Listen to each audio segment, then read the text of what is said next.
हमारे यहाँ joint family system होता है, कल्चर है, जाहिर सी बात है, जो कि सिर्फ एक कल्चर है। इसका इस्लाम से कोई ताल्लुक़ नहीं है। इस्लाम एक कंप्लीट फैमिली सिस्टम को जो है ना सपोर्ट नहीं करता।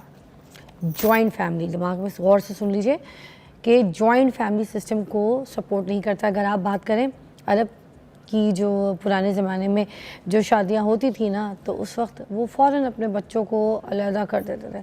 उसी घर में या तो कोई दीवार कर देते हैं या फिर साथ ही किसी प्लॉट में कोई घर बना देते या किसी नेक्स्ट गली में, ताकि बेटा जो है वो माँ बाप के करीब भी रहे और वो अलहदा से अपनी एक फैमिली लाइफ जो है वो एंजॉय कर सके। मगर हमारे यहाँ पे ये जो इंडिया का कल्चर है ना, क्योंकि इंडिया का कल्चर जॉइंट फैमिली कल्चर है जिसका इस्लाम से कोई ताल्लुक़ नहीं था, उस इंडिया के कल्चर को यहाँ पर हमारे जो है ना लोगों ने फॉलो कर दिया और फिर हमने इसको इस्लाम से जोड़ना शुरू कर दिया। और कुछ लोगों ने कहा ये तो हमारा इस्लाम कहता है। हमारा इस्लाम नहीं कहता, ठीक है। इस्लाम कहता है कि ये जो कपल है उनको अलहदा से रहना चाहिए और इस्लाम को यही पसंद है। अब जो सच है, जो हकीकत है, उसको मान लेना चाहिए और उसको फॉलो भी करना चाहिए। अब होता क्या है कि हमारे वहाँ जो जॉइंट फैमिली सिस्टम है ना, उसके क्या कॉन्सिक्वेंसेस होते हैं। उसमें कभी किसी नंद ने कोई शिकायत कर दी, कभी सास की तरफ से कोई शिकायत आ गई, ठीक है। अब वो उसमें जो सिचुएशन होती है, छोटी छोटी बात पे झगड़े, शिकायतें, ठीक है, ऐसे मसले शुरू हो जाते हैं। अब मैं दूसरा पहलू भी डिस्कस करूंगी कि अगर आज के दौर में मियाँ बीवी अलग रह रहे हैं, जिसको इस्लाम भी सपोर्ट कर रहा है, ठीक है, मगर उसके बावजूद अगर चपकलिशें हो रही हैं, झगड़ा हो रहा है, मसले हो रहे हैं, तो इसका मतलब कि जो एक मसले की जो जड़ है वो सास, ससुर या नंद नहीं है। अब वो कपल आपस में ही लड़ के ना अपना दिमाग ख़राब कर रहे हैं। तो इसका मतलब इन दोनों का जो मसला है वो कैसे सॉल्व हुआ, इनको ये देखना है कि किसकी तरफ से मसला आ रहा है, कहाँ सिचुएशनल चीज़ें जो हैं ख़राब हो रही हैं और इनको अब अपनी सिचुएशन को कैसे ठीक करना है।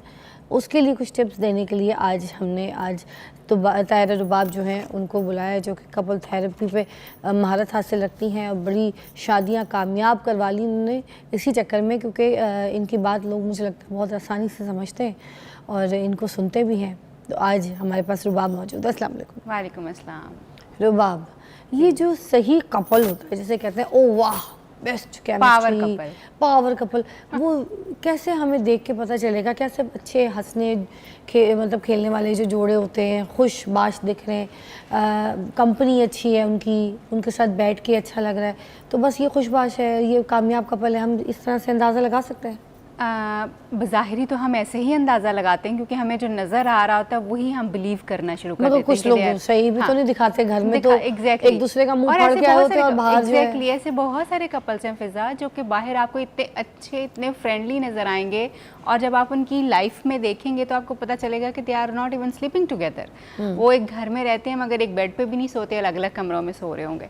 सो ऐसा हो सकता है जैसे अभी आपने पॉइंट आउट किया, बट द पॉइंट इज़ जिसको हम कहते हैं कि ये एक पावर कपल है या ये एक ऐसा कपल है जो वाकई ही एक आइडियल कपल है जिस तरह की ज़िंदगी होनी चाहिए। कुछ चीज़ें हमें बड़े वेल एस्टैब्लिश्ड फैक्ट्स हैं जो पहले से ही अपने साथ भी सेट करने चाहिए कि एक तो शादी में ये जो हमने अब सोचना शुरू कर दिया ना, या बहुत प्रमोट भी करना शुरू किया कि लड़ाइयाँ नहीं होती। नो प्लीज़, लड़ाइयाँ होती हैं, कॉन्फ्लिक्ट्स आते हैं, डिफरेंस ऑफ ओपिनियन होता है विच इज़ नॉर्मल। हाँ, इवन बहन भाइयों में आ जाते हैं, माँ बाप में आ जाते हैं, हर जगह कॉन्फ्लिक्ट मतलब पहले से रेडी है। नहीं, ये याद रखना है कि आपने कि कभी इख्तलाफ हो सकता है मगर उस इख्तलाफ को हमने मैनेज कैसे करना है ये सीखना ज़्यादा इंपॉर्टेंट है, क्योंकि हम ये सीखते ये हैं कि जी लड़ाई होनी ही नहीं चाहिए। एक ये चीज़, और दूसरी चीज़ जो है हमने लोगों को काफ़ी ये सिखाना शुरू किया हुआ कि सब ठीक हो जाता है। सब ठीक नहीं होता, एक के बाद दूसरा प्रॉब्लम आ जाता है, तो लाइफ ऐसे ही चलती रहती है। ये जो अलूजन्स हमने कुछ क्रिएट किए हैं ना, मैं समझती हूँ कि उससे बाहर निकलना चाहिए। ये ख्वाबों की दुनिया शायद गलती होती है रुबाब कि एक प्रॉब्लम ये लोग ठीक नहीं करते, हाँ। ठीक है, उसके ऊपर फिर और मजीद तो वो गार्बेज बन जाता है। बिल्कुल ऐसा ही होता है। यूजुअली वो लोग जिनको हम अच्छे कपल्स कहते हैं उनकी कम्युनिकेशन बहुत अच्छी होती है फिजा, उनकी बातचीत आपस में बहुत ओपन होती है और वो हर टॉपिक पे बात करते हैं।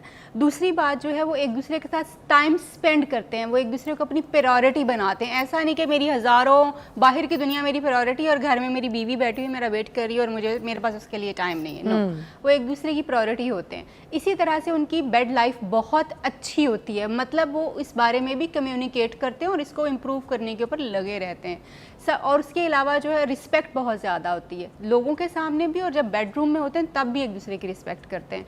येस, इख्तलाफ राय हमेशा होता है, मगर उस कॉन्फ्लिक्ट को बहुत अच्छे तरीके से मैनेज करते हैं।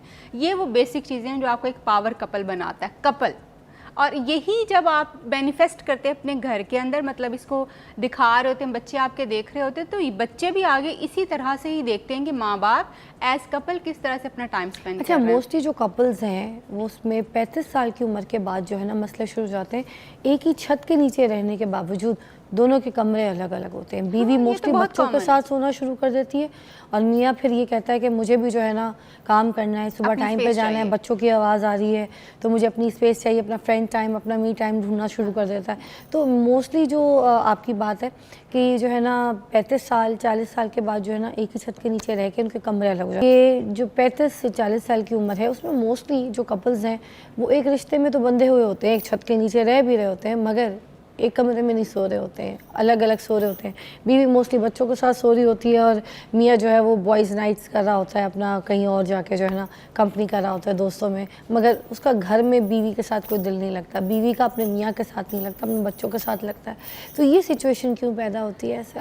बहुत इंपॉर्टेंट फिज़ा पॉइंट आपने उठाया है, क्योंकि ये कपल्स बहुत ज़्यादा आ रहे हैं और ये वो कपल्स हैं जिनको हम आज भी एडमायर करते हैं। मेरे माँ बाप को देखो ना, उन्होंने कैसी ज़िंदगी गुजारी, हमारे माँ बाप को देखो ना, उन्होंने कैसी ज़िंदगी। ये वो माँ बाप हैं जो कि अब अपनी ज़िंदगी के उस टाइम के ऊपर अब हिट कर रहे हैं उन क्राइसिस को, ट्रॉमास को जो उन्होंने पूरी ज़िंदगी लिव किया है।